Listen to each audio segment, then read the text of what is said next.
They're eating her. And then they're going to eat me. Oh my God!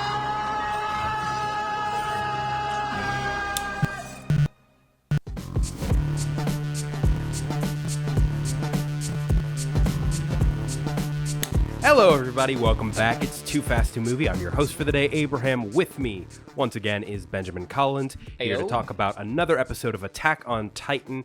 Ben, normally I open up the review by asking you your thoughts on the episode, but instead, I kind of want to get your opinion. Now that we're 6 episodes in to Attack on Titan, and this new phase of the story has kind of taken hold, do you think that this shift in story represents a positive change for the show, yes or no? Overall positive. This is, in my opinion, really good storytelling. What we are seeing is the beginning of an amazing bookend between the first episode and the final. The fact that this is our people of Paradise Island doing the same shit that Reiner did to them in the first episode. Yep. Is beautiful irony, beautiful storytelling, and the fact that now, after we've had this Reiner backstory and we understand the plight of the Eldians and Marley, and frankly the Eldians and the rest of the world, we're stuck in a situation now where we're rooting for both sides. Right. Beautiful storytelling. It really is. I will say I do have concerns, and I believe we'll be talking about that closer to the end. But we will indeed. We'll be talking about that and a lot more on this episode of Attack on Titan, or this episode of 2FAST2MOVIE, I should say. So please hit the subscribe button. We found out 66% of you are not subscribed, showing a graphic now. So please hit that subscribe button, hit the bell for notifications, and hey, leave us a comment, your thoughts on the episode. And spoilers ahead for this episode of Attack on Titan titled The Warhammer Titan. So let us begin by talking about the now former head of the Tiber family. Too soon a little bit. But before Willy gave his address on stage, Willy and Magath speak about the upcoming danger during the performance. Not only do they foresee an attack during the speech, but they plan on using it to their advantage, as we predicted on the last episode. They also suspect that there are conspirators in their ranks. So kudos to us. We figured it out. We painstakingly looked at the episodes and tried to derive meaning where there where there was. But frankly, I kind of thought, oh, if we're just idiots rambling about rats and walls, that'll be a funny moment. Fucking nailed it. Totally talking about the stands. Literally hit the nail on the head during our review last week. So I'm very proud of us.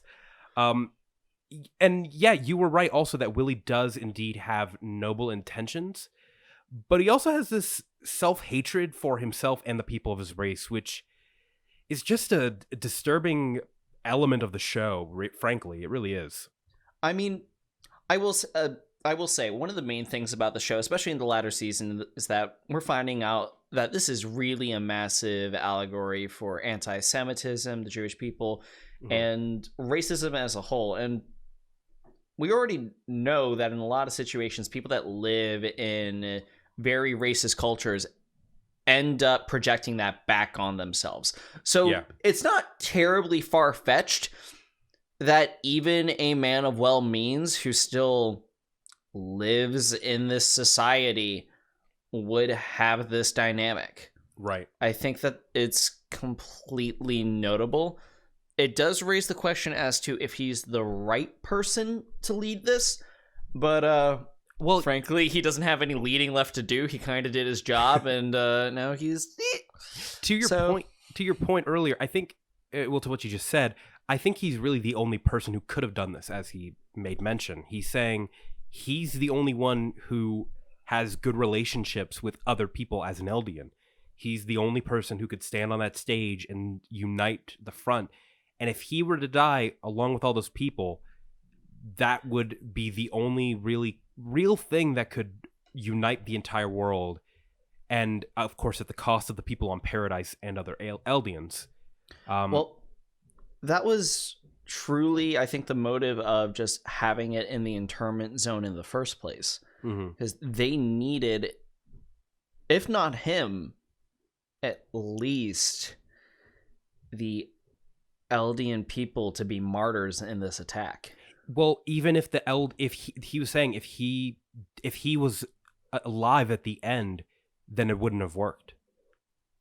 So, because like think about it like this: if Eldians in an internment zone die, and that's the headline, would that really bring the world together? Or would you say, oh, it was Willy giving a speech claiming that these people are good, but this other person is okay, and then this other person comes and proves him right? You know what I mean? Like, you need a selling point. You mean okay to attack? Say that again? You said this other person's okay. No, as in, like, these Eldians are good. The people in the internment zone are good, but Eren is the enemy, and then Eren shows up and proves him right. Okay, I just wanted clear communication on that, because I got a little confused there. Right, but, I mean, he's kind of right that he's the only person that could do this, and this was... Well, was he right in saying that this was the only way forward? I really don't think so, because there was peace. Always the possibility of... We knew... We're going to talk about this a little later, but we have pretty ample evidence that Eren did, in fact, go rogue. Another pat on the back for some other theorizing. 2 for 2. We're 2 for 2 on this show right now. We've done a real damn good job, so stick around, because apparently we're super accurate. But it also was very clear that he and Magath knew that the people on Paradis were mobilizing. Of course. And likely made it across the sea, which is very different. 32.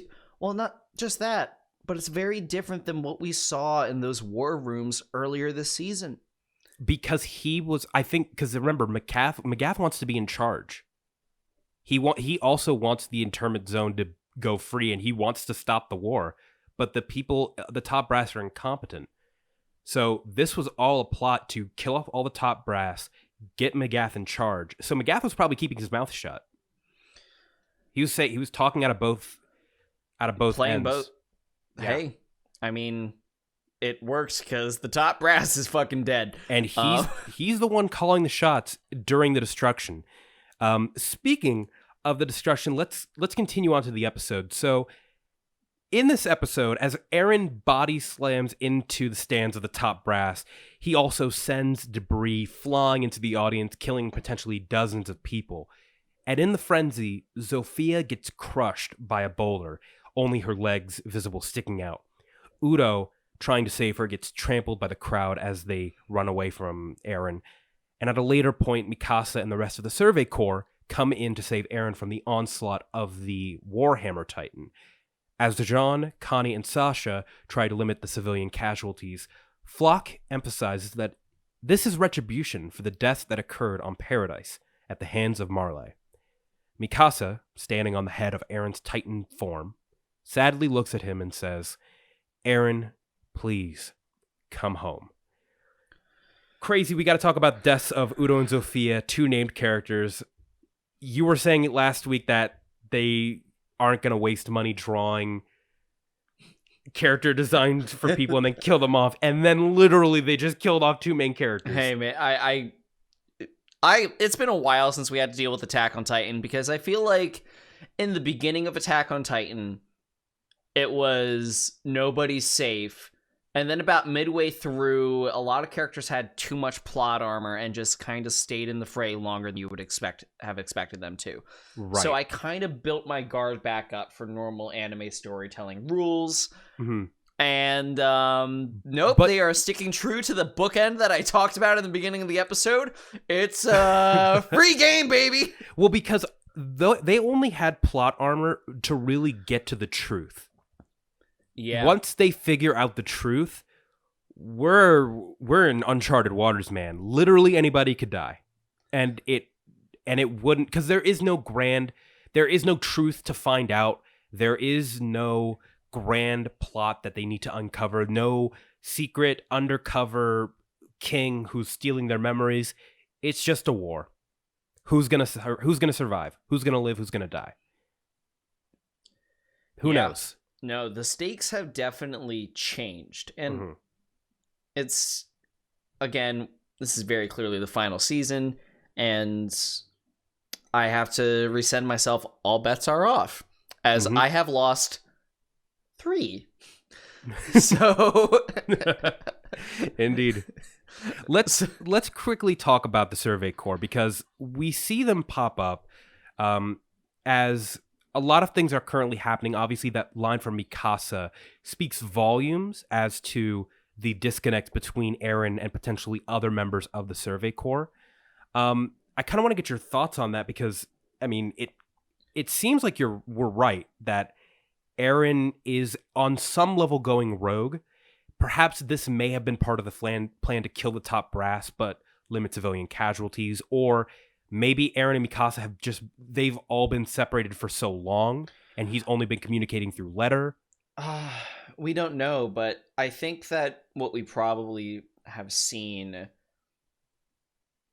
is Eren likely went rogue.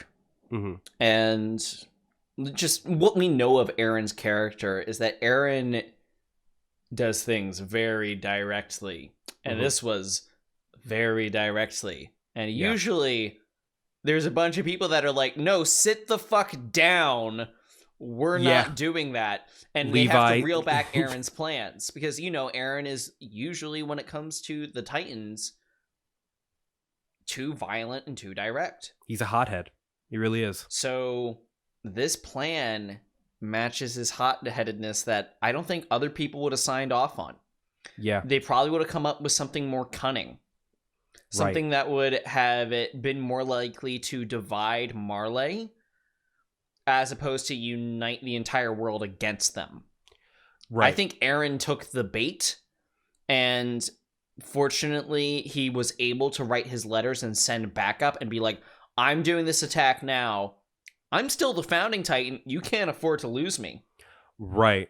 I'm your best asset. So, in all reality, he was kind of needed for that situation.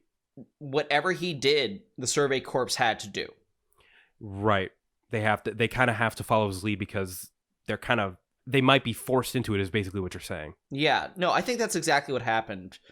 And I mean, we do see examples, like hard evidence of this, with the way that they go about actually attacking people.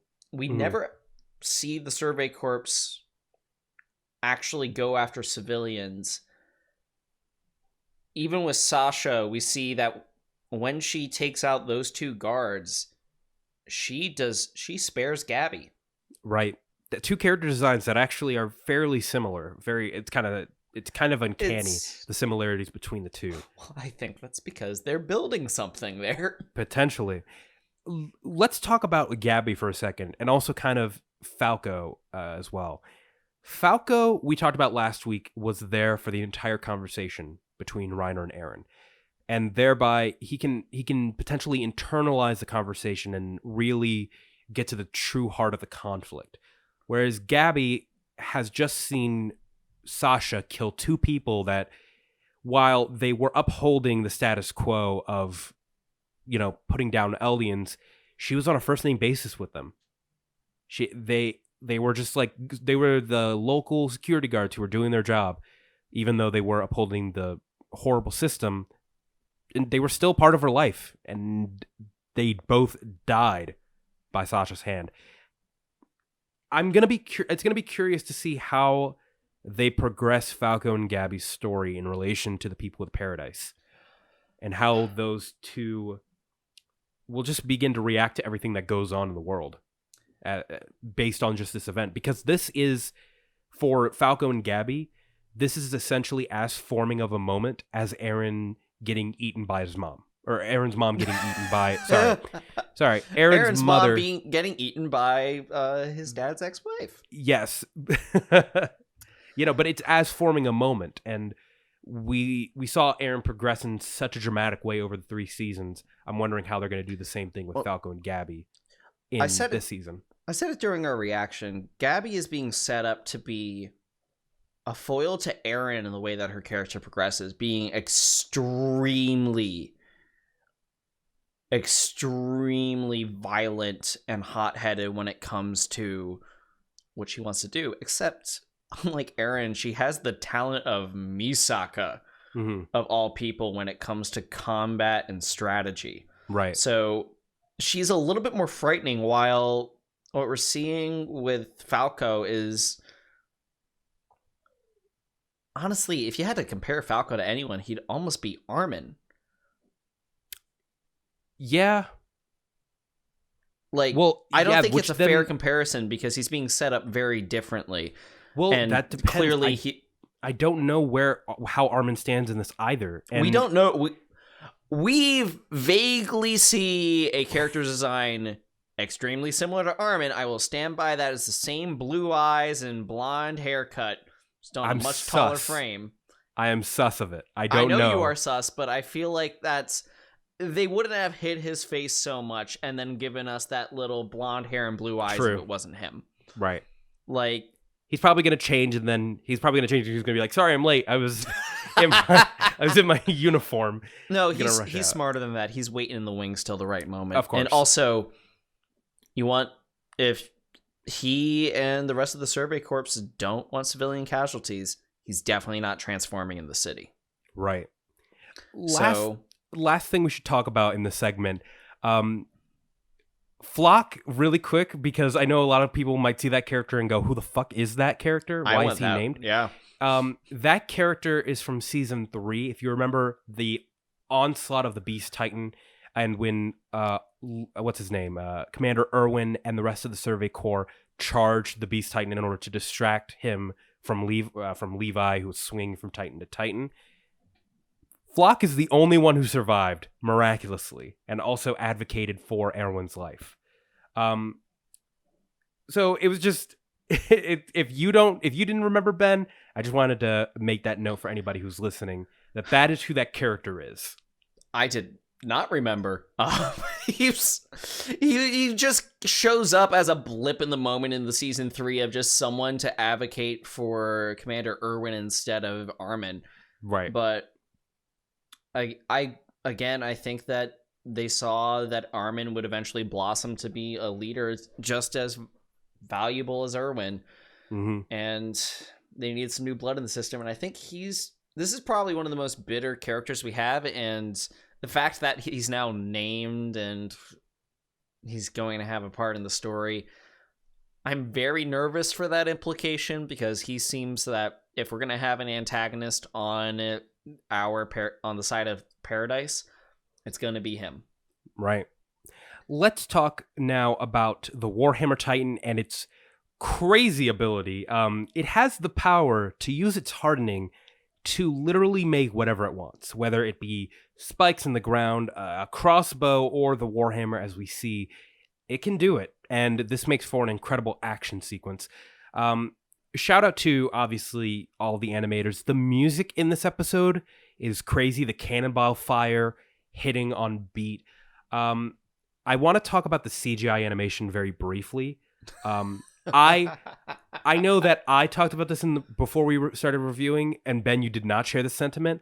I noticed the CGI animation when it came on a few times. There was one shot of Eren in the beginning swallowing Willy the animation looked a little weird, and then also a shot of Jean shooting the man and bringing him back and looking up.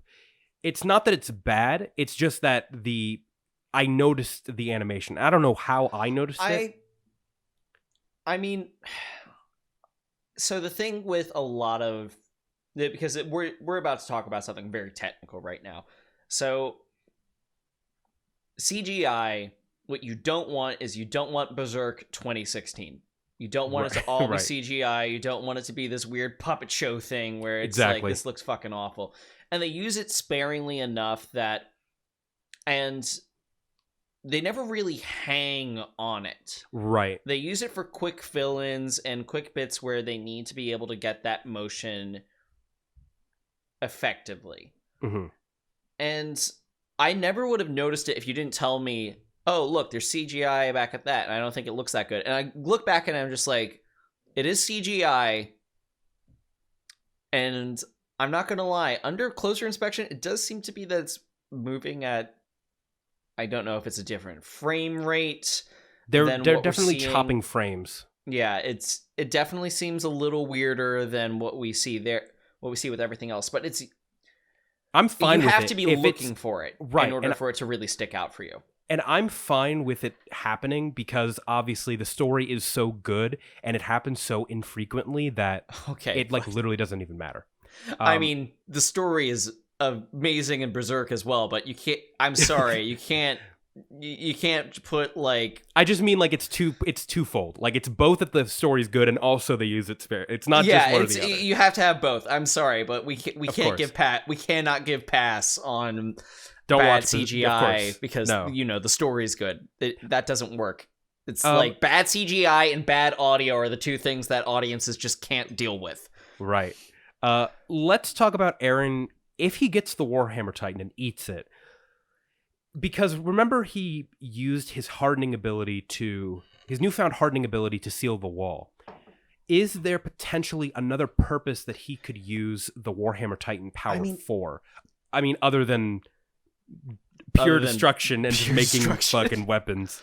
Well, okay, this would be interesting. First off, this is like straight up Full Metal Alchemist level rules as far as what you could do with it. Mm-hmm. I'd imagine that the hardening from what we know previously has to come from a source. I don't know if it's unlimited or if it's... I think it's just... Because remember that like huge spike that came out of the ground? Oh, yeah, that's a fair point. Like, I think it can just the Warhammer Titan might just get unlimited... Unlimited hardening. Unlimited hardening. Because every other Titan that we've seen in the past has had some sort of rule attached to it or some ability related to it. Mm-hmm. If that's the case, I think that there is... This, I don't know if it's Eren's plan, but I think that this would be a very interesting plot mechanic. Mm-hmm. And a very interesting bookend. Eren could make a wall with it. And this show loves its walls. I don't know what the purpose of a wall might be. I don't know if he's planning on building a bridge, honestly. Ooh. To just bring everything from Paradise to Marley and invade. Yeah, that would be terrifying. Like a huge rainbow bridge. Oh, yeah, no, that's actually... that sounds cool. Hey, man, what if he just makes a big hardening bridge that all the Colossal Titans march across? Couldn't they just go in the water? I feel like they could just go in the water. Yeah. I don't... Honestly, I don't know what he would need it other than to be a more effective fighter. Because the Attack Titan plus...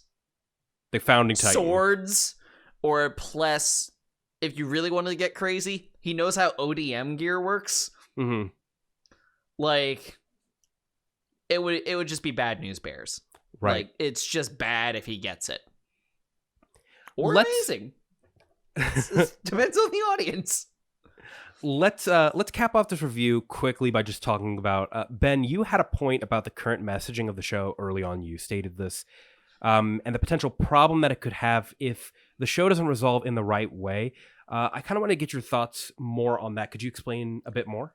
Okay, so this is a conversation that I've seen online before that was just kind of floating around about the manga that I didn't really read because, I don't want spoilers about the show. And this was popping up, honestly, probably around the same time that all this was happening. So, again, this show is absolutely an allegory for the Jewish people and racism, and most noticeably anti-Semitism. Except, unlike anti-Semitism, they give us a historical reason for why there might be hatred or fear of the Eldians versus anti-Semitism, which is just kind of like, Jewish people. Yeah. But the big issue with this right now is that it's sending just enough mixed messages that we could potentially see a flight. Sending enough mixed messages that we could eventually. Oh my god. Sending enough mixed messages that we could eventually see a Fight Club situation happening here. And by a Fight Club situation, I'm talking about when you have messaging that is attached to your story, and then it gets literally interpreted as the opposite thing because it wasn't explicit enough. And Right. the only thing that is really left to allow audiences to fill in those gaps is their own confirmation bias. Yeah. To your point, they say in the play last time that the Eldians oppressed the entire world and wiped out humanity enough 3 times over or something crazy like that, which, again, is a dangerous thing because it implies that it's justified. This all, of course, depends on how they conclude the show. I think we said earlier, if they learn, or if it depends on who learn. If our main characters learn that, like, hey, this is wrong, the fighting needs to stop, we need to come together, then I think we'll be good. We also don't even know if that history is true because it's been so long. Yeah. We don't even know if it's justified hatred or not. It needs to happen on 2 fronts. We need a significant portion of the Marleyans to come to peace with the people on Paradise. Mm-hmm. What needs to happen is there needs to be some sort of peaceful agreement. Now, the issue with this, and this is where the storytelling is so good, but is just could become problematic depending on who comes out on top and where the morals of the story decide to rest with, is are we siding with Eren and I have to look up Floch. Floch, really? That's going to be our antithesis of bad Eldians. Okay.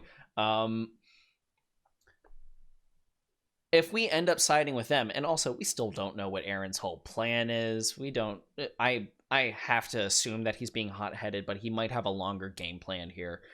But if we side with them and the show's like, yay, we defeated everyone on the other side and now Paradise Island reigns supreme and they rule everything, or even worse, everyone on Paradise gets wiped out and it's a happy ending for the Marleyans, then we end up with the Fight Club situation. We end up with the situation where the story ends with the bad guys victorious and romanticized. Right. And that's what we can't have with this. Especially with a show that I believe it's an anti-war message. If depending on the ending, the rest of this will seem like just bitter conflict for no reason. If they're able to contextualize and bookend all of this in a way that shows that it was pointless and that it should have stopped earlier, potentially even season 1, episode 1, like it should have stopped all the way back then of course, then I'm totally on board for the story that they're telling. But we don't know. We have to wait and see. We will see, and we will wait and find out. In however many weeks. In the preview for the next episode of Attack on Titan, we see that Falco is alive and looking at the onslaught. The Cart and the Beast Titan join the fray, and we are teased of a potential rematch between Levi and the Beast Titan.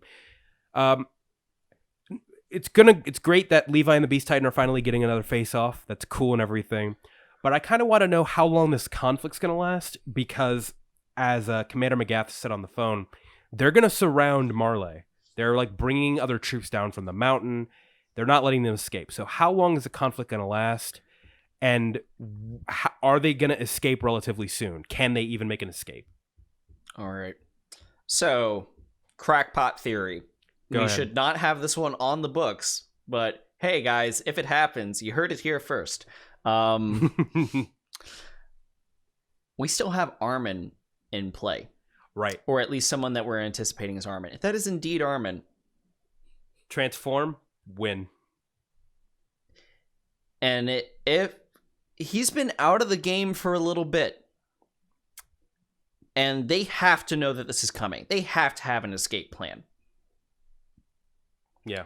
So, what's the best escape plan other than dropping a nuke right on top of several warships? Riding the nuke with ODM gear. I don't know. What is the best escape plan? How sick would some naval ODM gear be? That'd be crazy. I wouldn't put it past those crazy little zipping dudes on Paradis. Hey, if they can figure out how to Spider-Man cities and trees, they can Spider-Man the ocean. Yeah.